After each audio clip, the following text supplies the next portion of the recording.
और ये बताओ, सुना है मेरे पंजाब के, हरियाणा के किसान भाइयों बुजुर्गों, शंभू बॉर्डर से एक जानकारी आई है, आपके लिए एक संदेश आया है। वो संदेश क्या है कि सुबह से केंद्र सरकार के, बाकी हरियाणा पंजाब सरकार के अधिकारी हमारे नेताओं से, हमारी लीडरशिप से वे बातचीत करने का प्रयास कर रहे थे। अपने नेताओं ने कह दिया कि भाई केंद्र सरकार से इस माहौल में बातचीत नहीं हो सकती। एक तरफ आप हमारे लोगों को ऊपर लठ चला रहे हो, गोली चला रहे हो, आंसू गैस के गोले छोड़ रहे हो। पहले इन चीजों ने बंद कराओ तो सरकार के साथ बातचीत करेंगे, ना तो बिल्कुल नहीं करेंगे, पहली बात। दूसरी बात यह कही है कि अब आपको चर्चा नहीं करेंगे भाई। 2 मीटिंगों में 5-5 घंटे की चर्चा बहुत होली।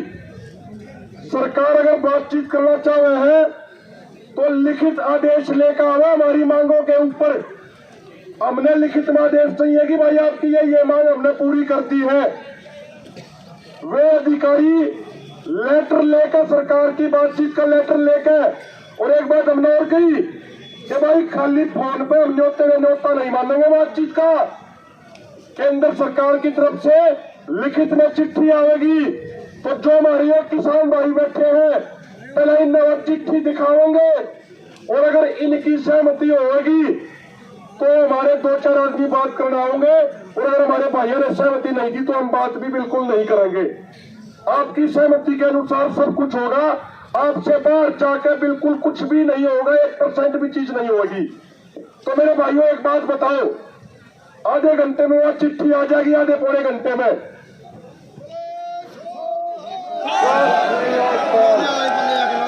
एक चीज बताओ आप सारे ईमानदारी से। और उसमें एक बात और कही है, जगजीत सिंह डल्लेवाल जी, पंदेर साहब का, हरियाणा के तमाम साथियों का मैसेज आया है।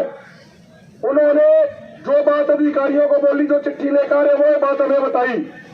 उनने एक बात कही थी सरकार को, अधिकारियों को कहा कि सरकार को जाकर स्पष्ट कह दियो, या तो हमारी बात मानने की नोटिफिकेशन लेकर मीटिंग में आवे। अगर इस बार की मीटिंग से भी कुछ नहीं निकला तो उन्होंने ये कहा है कि फिर जो होगा वो देखा जाएगा, उसके लिए सरकार जिम्मेदार होगी। फिर 1 सेकंड का भी इंतजार करे बिना, 1 सेकंड का भी इंतजार करे बिना दोनों मोर्चा पे सारे लोग आके बढ़ेंगे, चाहे गोली चल लो, चाहे कुछ भी हो। सरकार को स्पष्ट कह दिया कि आपके पास जो अंतिम और आखिरी मौका है किसानों की मांग पूरी करने का, नहीं तो फिर हम आगे बढ़ेंगे, फिर आगे बातचीत होगी, जो भी होगा फिर दिल्ली में जाने के बाद होगा, उससे पहले बातचीत नहीं होगी। तो एक बार हाथ खड़े करके एक चीज बताइयो, सरकार द्वारा तो जो चिट्ठी आए हैं और वे ये सारी कार्रवाई जो जेल में डाल रखे हैं इन्हें छोड़ के, या आंसू गैस के गोले छोड़ के, अगर सरकार के आदमी बात करने के लिए आते हैं, सरकार के मंत्री, और लिखित आदेश लेकर हमारी मांगों पर आते हैं, तो उस मीटिंग तक का इंतजार करना चाहिए कि नहीं करना चाहिए? आंसू पकड़ के बताइए।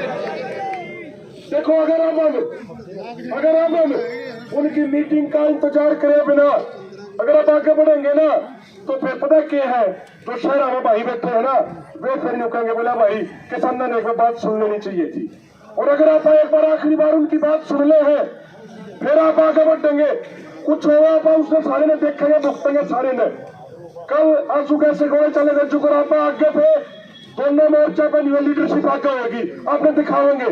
और मेरे भाइयों ने कही थी, और भाई साहब आप लोगों ने कितनी जाना गाड़ी के ऊपर बैठना है, गाड़ी के गद्दी ऊपर बैठेंगे, रात में भी आड़े सोएंगे, कितनी जाना आप। तो एक बात हाथ जोड़ के विनती है, अगर आप अनुमति दो, देखो शंभू बॉर्डर वालों को बताना है, वो फोन का इंतजार कर रहे हैं हमारे का।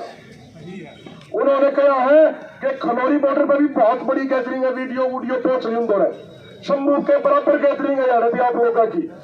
हमने उनको मैसेज देना काका सिंह कोटला जी के बोलने के बाद, अगर आप इजाजत दोगे, सुन लो भाई ध्यान से, हरियाणा पंजाब वाले भाइयों आपसे बाहर नहीं जाओगे, अगर आप इजाजत दोगे तो उनको ये कह दे, भाई एक बार आखिरी बार बात करके देख लो, जब वे खुद बात करना चाहे तो बताओ इजाजत है कि नहीं, हाथ खड़े करके बताओ एक बार।